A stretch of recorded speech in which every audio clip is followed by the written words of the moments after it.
నాకు కావాల్సిన పాయింట్ దొరికింది, ఇది కదా అని. మన నాడీ మండలాన్ని తీసేస్తే ఇంకేముంది, ఇది కింద పడిపోతుంది మొత్తం. ఈ నాడీ మండలమే మన శరీరాన్ని నడిపించేది. ఈ నాడీ మండలాన్ని ఏం చేస్తుంది వెళ్ళిపోయా,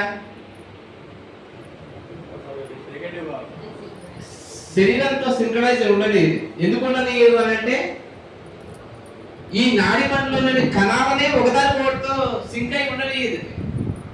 అక్కడే లేదు ఇంకెక్కడ.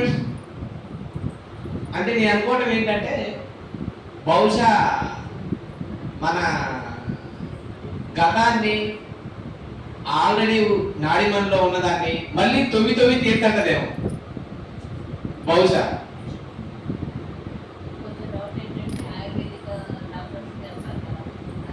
విశ్వశక్తే తీసుకోవడం తెలుసుకోవాలి, మిగతా అన్ని తాత్కాలికమే. ఏం తెలిసినా ఆయుర్వేదంలో ఉంది ఓకే, కానీ అసలు భయంకరమైన అబద్ధం ఒకటి చెప్తాను.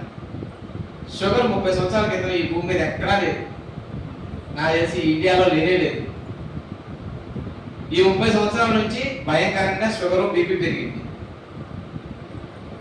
కారణం ఏందయ్యా అంటే మాంసాహారం మందే.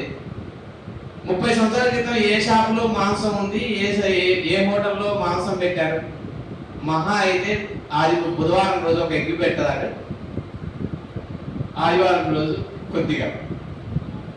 కానీ ఇప్పుడు అడుగు తీసి అడుగు చేస్తే బిర్యానీ సెంటర్ లేని ఊరు లేదు.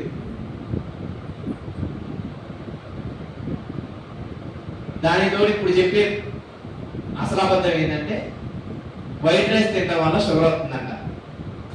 మాంసాహారం మందు కాదు. మరి అప్పుడు వైట్ రైస్ తిన్నది, అప్పుడు తిన్న వైట్ రైస్ మంచి క్వాలిటీ రైస్, ఎరువులు ఎక్కువ వేయకుండా మంచిగా పండించే రైస్. ఇప్పుడు ఇంకా కొద్దిగా తేడా ఉన్నా సరే షుగర్ కడిగారు కారణం. అప్పుడు ఒళ్ళొచ్చి కష్టపడ్డారు, ఇప్పుడు ఒళ్ళొచ్చి కష్టపడే వాళ్ళు కష్టమయ్యారు, తక్కువ అయ్యారు. అప్పుడు ఎంత కష్టపడ్డారు, ఇప్పుడు ఎంత కష్టపడతారు. రెండే కారణాలు, ఒకటి మాంసాహారం మందు, రెండు కష్టపడే చేసే పని లేకుండా కావాలనుకుని ప్రతి ఒక్కరిని కోరుకోవడం. వ్యవసాయం అనే కల్లా చాలా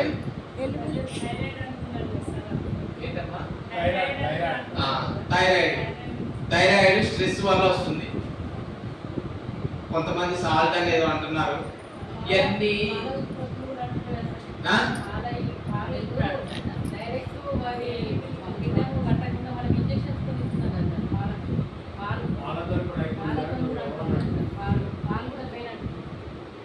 అంటే ఇక చెప్పేదానికి ప్రూఫ్లు ఏమో కానీ పాలల్లో ఇక్కడ ఈ మధ్య కొంతమంది చెప్పింది ఏంటంటే పాలందరూ కూడా ఈ ఇంజక్షన్లు ఇచ్చి చేస్తున్నారని, తర్వాత గేదె కట్టడం కూడా ఇంజక్షన్లు ఇచ్చి చేస్తున్నారని రకరకాలుగా అంటున్నారు. ఇక నాకు చేసినంత వరకు కొద్దిగా తెలిసిన వాళ్ళ దగ్గర న్యాచురల్గా